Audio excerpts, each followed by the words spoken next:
বন্ধুরা বন্ধুরা অবশেষে ভারত সিদ্ধান্ত নিয়ে ফেলেছে যে কলকাতাকে উত্তর পূর্ব ভারতের সঙ্গে সংযুক্ত করার জন্য তারা বাংলাদেশকে বাইপাস করবে। দেখুন, দীর্ঘদিন ধরে এটা নিয়ে পরিকল্পনা চলছিল যে মায়ানমারের মধ্যে দিয়ে যদি একটা সংযোগ স্থাপন করা যায় কলকাতার সঙ্গে, তাহলে আমরা নর্থ ইস্টের যে সমস্ত রাজ্যগুলো রয়েছে সেখানে সমস্ত বাণিজ্যের যা কিছু রয়েছে সেগুলো পাঠাতে পারবো। এবং এর জন্য যদিও আমরা অনেক দিন ধরে চেষ্টা করছিলাম, কিন্তু তাও আমরা বাংলাদেশের সঙ্গে সম্পর্ক খারাপ করতে চাইছিলাম না এবং বাংলাদেশকে অ্যাভয়েড করতে চাইছিলাম না।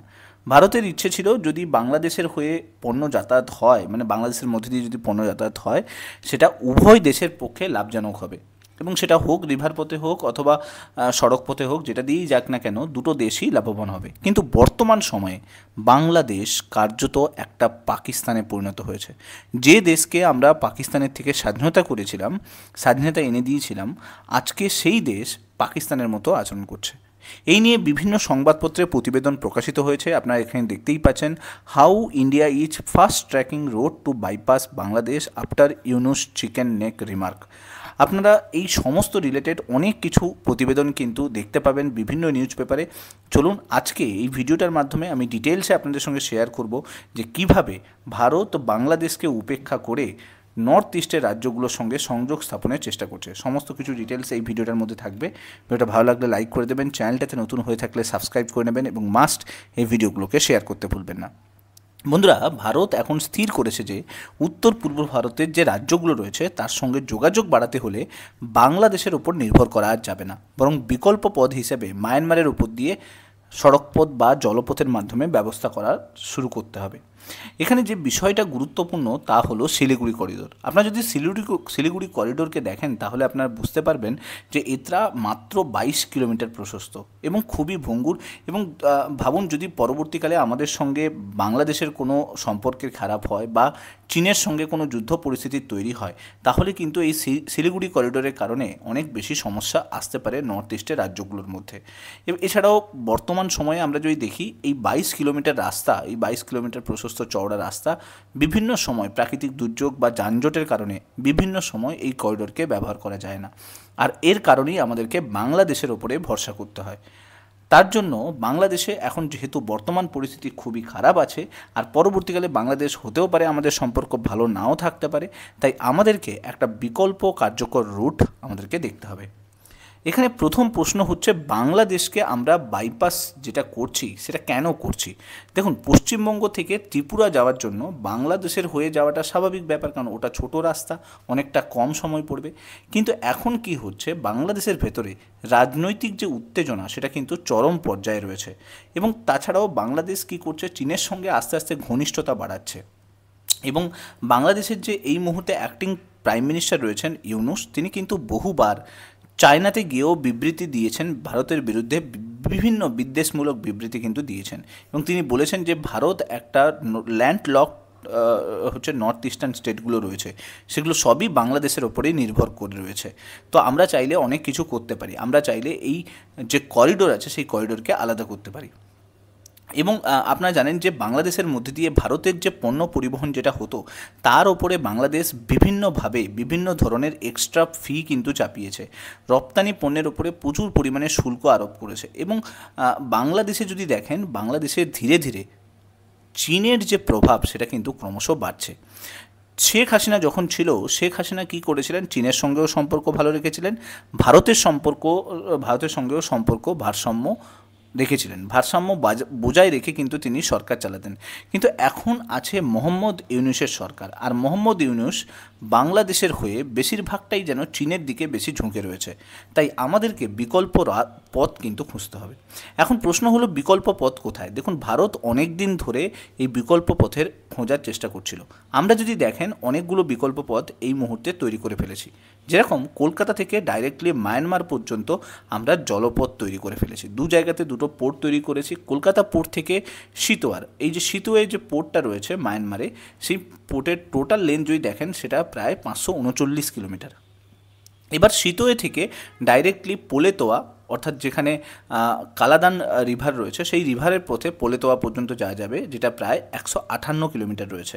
এবং পোলেতোয়া থেকে আমরা মিজোরাম পর্যন্ত যেতে পারি, জরিনপুই যে জায়গাটা, ওই জায়গা পর্যন্ত, যেটা প্রায় 110 কিলোমিটার। আমরা যদি বাংলাদেশের হয়ে যেতাম, বাংলাদেশের মধ্যে দিয়ে যেতাম, তাহলে হয়তো জায়গাটা খুব কম লাগতো, সময়টা খুব কম লাগতো। কিন্তু যদি আমরা বাংলাদেশকে উপেক্ষা করতে চাই, তাহলে আমাদেরকে কলকাতা থেকে সিতোয়ে যেতে হবে, সিতোয়ে থেকে পলেতোয়া যেতে হবে, আর পলেতোয়া থেকে মিজোরামের জোরিনপুই যেতে হবে। আর এখান থেকে আমরা, এই জোরিনপুই থেকে আমরা বিভিন্ন রাজ্যে কিন্তু সমস্ত পণ্য পাঠাতে পারবো। সেটা ত্রিপুরা হোক, মণিপুর হোক, আসাম হোক, মেঘালয় হোক, এই সমস্ত জায়গায় পাঠাতে পারবো। এছাড়াও বন্ধুরা, আমরা 8 ঘন্টার জার্নিকে কমিয়ে এনেছি 4.5 ঘন্টায় শিলচর শিলং এক্সপ্রেসওয়ের মাধ্যমে। যেখানে প্রায় দূরত্ব ছিল 210 কিলোমিটার, সেটা এখন 166 কিলোমিটারের সময় হয়ে গেছে। যার ফলে কলকাতা থেকে উত্তর পূর্ব ভারতের শহরগুলোতে পণ্য পৌঁছতে কিন্তু অনেক কম সময় লাগছে।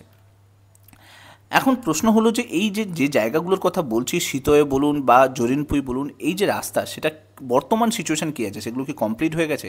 দেখুন, সিতোয়ে পোর্ট এবং যে পোর্টটা রয়েছে সেটা প্রায় কমপ্লিটলি তৈরি হয়ে গেছে, এবং সিতোয়ে থেকে পলেতোয়া পর্যন্ত যে রাস্তাটা, সেটাও কিন্তু কমপ্লিটলি তৈরি হয়ে গেছে।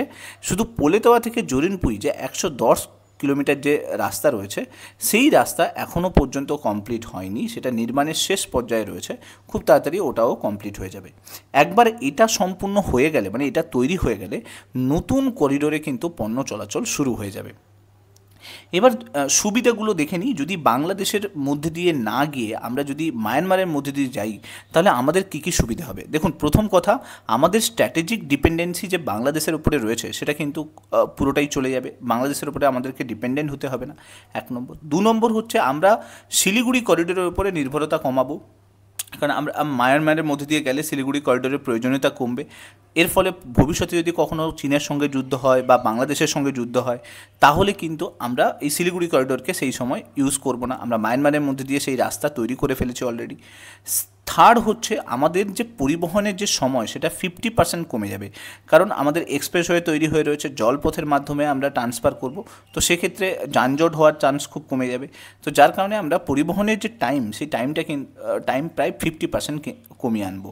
এছাড়া আমরা যদি দেখি, দক্ষিণ পূর্ব এশিয়াতে বাণিজ্যের যে সুবিধে, সেই সুবিধা কিন্তু বেড়ে যাবে। কারণ মায়ানমার পর্যন্ত আমরা যদি মালটাকে নিয়ে যেতে পারি, সেখান থেকে আমরা ইন্দোনেশিয়া, ভিয়েতনাম, এই সমস্ত জায়গাতে ট্রান্সফার করতে পারবো।